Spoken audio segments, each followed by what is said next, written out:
Assalamualaikum warahmatullahi wabarakatuh. Perkenalkan, nama saya Nihlatun Nakia, NIM 18133000241,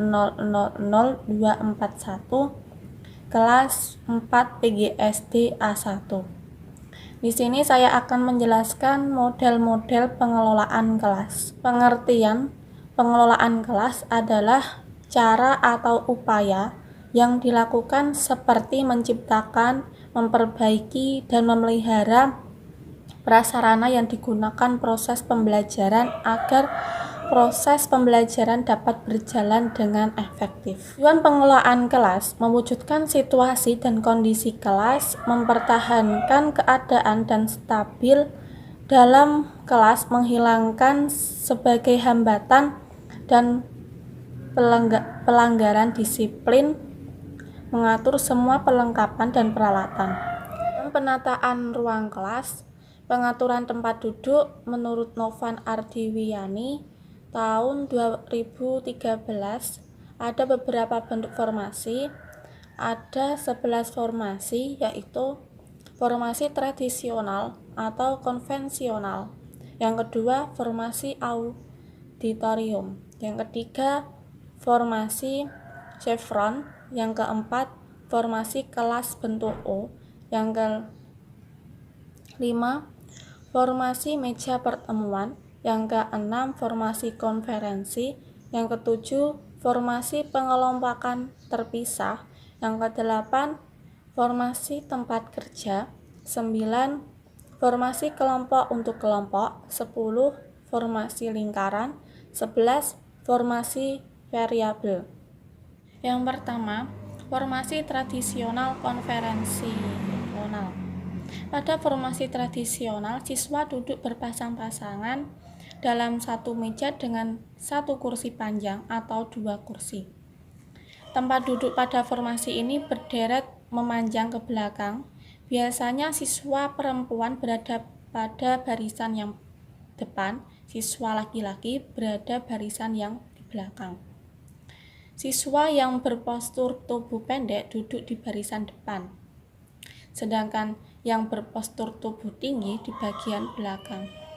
Kelebihannya adalah dalam proses pembelajaran siswa yang duduk berpasang-pasangan dapat bekerja sama, sedangkan kelemahannya siswa yang duduk pada barisan belakang belum tentu mengikuti pembelajaran secara efektif karena guru biasanya kurang memperhatikan siswa yang ada di belakang.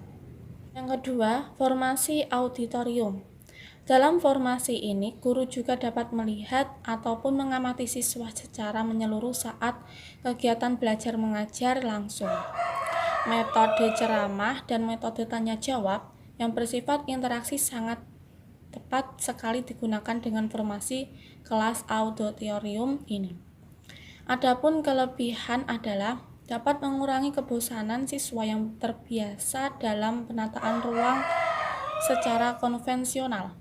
Selain itu juga guru menjadi pusat perhatian peserta didik, sehingga dalam proses pembelajaran guru dapat melihat ataupun mengamati siswanya secara menyeluruh. Sedangkan kekurangannya adalah lingkungan yang sangat terbatas untuk belajar aktif. Yang ketiga, formasi chevron. Formasi chevron ini membuat interaksi guru dengan siswa dan antar siswa lebih intensif, sehingga siswa dapat menjalani kegiatan belajar mengajar dengan antusias, menyenangkan, dan fokus. Formasi ini cocok digunakan oleh guru jika guru hendak menyampaikan materi dengan metode ceramah interaktif, tanya jawab, dan diskusi kelompok. Adapun kelebihan dari formasi chevron yaitu dapat mengurangi jarak di antara siswa dan guru mempunyai pandangan yang lebih baik terhadap lingkungan kelas dan mampu aktif dalam pembelajaran. Yang keempat, formasi kelas bentuk O. Dalam formasi ini, guru merupakan orang yang paling aktif, bergerak, dinamis ke segala arah, serta langsung berinteraksi secara berhadapan-hadapan dengan siswa. Formasi kelas bentuk U sangat tepat dilakukan kegiatan belajar yang dilakukan dengan diskusi, presentasi, dan kerja tim. Yang kelima, formasi meja pertemuan. Formasi meja pertemuan ini umumnya diselenggarakan di tempat-tempat pertemuan dan seminar. Formasi ini dapat digunakan dengan cara membagi siswa menjadi beberapa kelompok di dalam kelas, yang mana guru biasanya memberikan tugas kelompok untuk diselesaikan secara kolektif. Yang keenam, formasi konferensi. Formasi konferensi ini sangat baik digunakan ketika guru hendak menggunakan metode diskusi, debat, aktif, dan tim kuis. Untuk bisa membentuk formasi konferensi, meja yang harus digunakan adalah meja panjang yang didekatkan satu persatu dalam bentuk memanjang sehingga berbentuk kumpulan meja berbentuk persegi panjang. Yang ketujuh, formasi pengelompokan terpisah. Jika ruang kelas memungkinkan atau cukup besar, guru dapat meletakkan meja-meja dan kursi yang mana kelompok kecil dapat melakukan aktivitas belajar dipecah menjadi beberapa tim. Guru dapat menempatkan susunan pecahan-pecahan kelompok tersebut secara berjauhan sehingga kelompok yang satu tidak mengganggu kelompok yang lain. Yang kedelapan, formasi tempat kerja.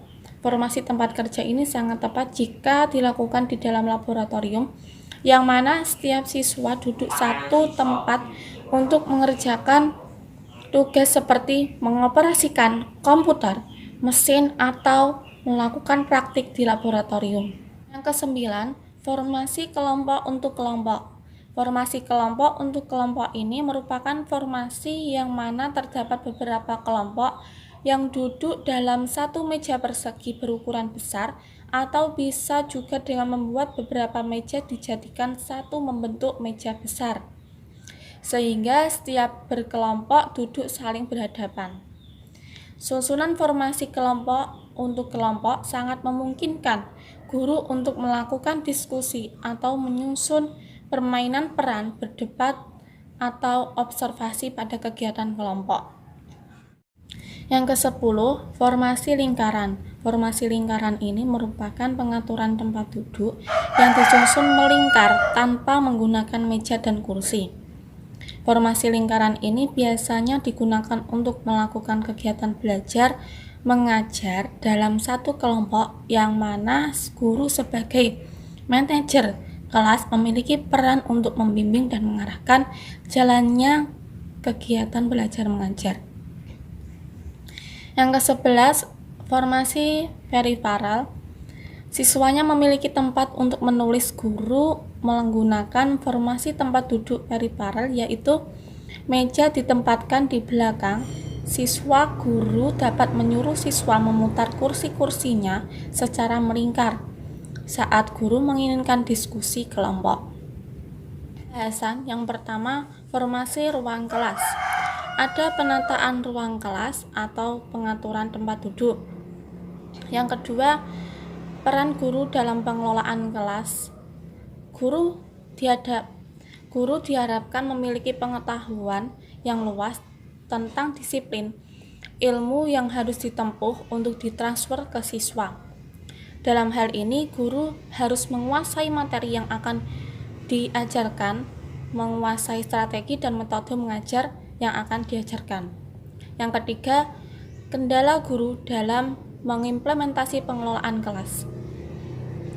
Guru harus mengalami kendala seperti sulitnya mengkondisikan siswa sehingga guru tidak bisa menerapkan model pengelolaan dengan baik.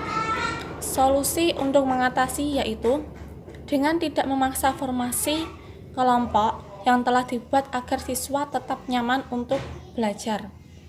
Terima kasih dari saya. Kalau ada kata-kata yang salah, saya mohon maaf. Assalamualaikum warahmatullahi wabarakatuh.